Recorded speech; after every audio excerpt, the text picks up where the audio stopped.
गुजरात सरकार पर बड़ा हमला।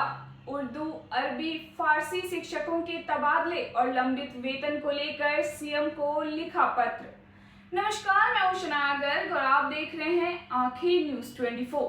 हमारी इस विशेष और बड़ी पेशकश में अब रुख करते हैं बिहार की सियासत और शिक्षा जगत से जुड़ी उस सुलगती खबर का, जिसने सूबे के राजनीतिक गलियारों में हलचल तेज कर दी है। मामला जुड़ा है नेता प्रतिपक्ष तेजस्वी यादव के उस कड़े और गंभीर पत्र से जो उन्होंने सीधे तौर पर मुख्यमंत्री को लिखा है। इस पत्र के सामने आने के बाद से ही राज्य की शिक्षा व्यवस्था, शिक्षकों के स्थानांतरण और उनके अधिकारों को लेकर एक नया संग्राम छिड़ गया है। आइए आपको विस्तार से बताते हैं कि आखिर इस पूरे पत्र में किन किन बड़े मुद्दों को उठाया गया है और इसके सियासी मायने क्या हैं। खबर में अब बात करेंगे बिहार की सियासत से जुड़ी एक बड़ी और अहम खबर की, जहां नेता प्रतिपक्ष तेजस्वी यादव ने राज्य की शिक्षा व्यवस्था और शिक्षकों के मुद्दों को लेकर सरकार पर तीखा हमला बोला है। नेता प्रतिपक्ष तेजस्वी यादव ने मुख्यमंत्री को एक कड़ा पत्र लिखकर सरकारी विद्यालयों में उर्दू, अरबी और फारसी शिक्षकों के कथित अनुचित स्थानांतरण पर गहरी आपत्ति जताई है। तेजस्वी यादव का साफ तौर पर यह मानना है कि शिक्षा जैसे संवेदनशील क्षेत्र में इस तरह के मनमाने और अव्यवस्थित फैसले शिक्षकों का मनोबल तो कम करते ही हैं, साथ ही साथ छात्रों के भविष्य के साथ भी एक बहुत बड़ा खिलवाड़ साबित हो रहे हैं। इस पूरे घटनाक्रम के दूसरे अहम पहलू पर अगर नजर डालें तो तेजस्वी यादव ने अपने पत्र में सरकार के सामने कई गंभीर और बड़े सवाल खड़े किए हैं। उनका कहना है कि इन भाषा शिक्षकों का जिस तरह से तबादला किया जा रहा है, उससे विद्यालयों की शैक्षणिक व्यवस्था पूरी तरह से चरमरा गई है।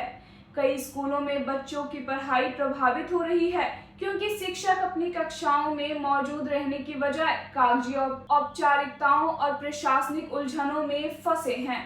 इसके साथ ही उन्होंने मानवीय संवेदनाओं और आर्थिक सुरक्षा का हवाला देते हुए एक और बहुत बड़ा मुद्दा उठाया है। तेजस्वी यादव ने अनुदानित मदरसों और संस्कृत विद्यालयों के शिक्षक कर्मियों के पिछले लंबे समय से रुके परिवेतन का अविलंब और एक मुश्त भुगतान करने की पुरजोर मांग की है। उनका तर्क है कि महीनों से वेतन न मिलने के कारण इन संस्थानों से जुड़े शिक्षक और कर्मचारी दाने दाने को मुहताज हैं और भूखमरी के कगार पर पहुंच चुके हैं। ऐसे में सरकार की यह उदासीनता बेहद निंदनीय है। यही नहीं, विपक्ष के नेता ने सरकार को सिर्फ पुरानी व्यवस्था सुधारने की ही नसीहत नहीं दी, बल्कि एक बहुत बड़ा प्रस्ताव भी सामने रखा है।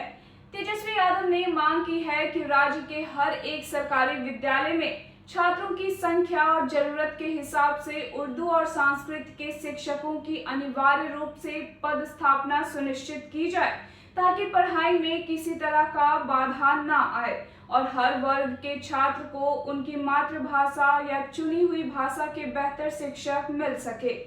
इस पत्र के सामने आने के बाद से ही बिहार के राजनीतिक और शैक्षणिक गलियारों में हलचल काफी तेज हो गई है और देखना यह होगा कि इस पर सरकार की तरफ से क्या प्रतिक्रिया सामने आती है।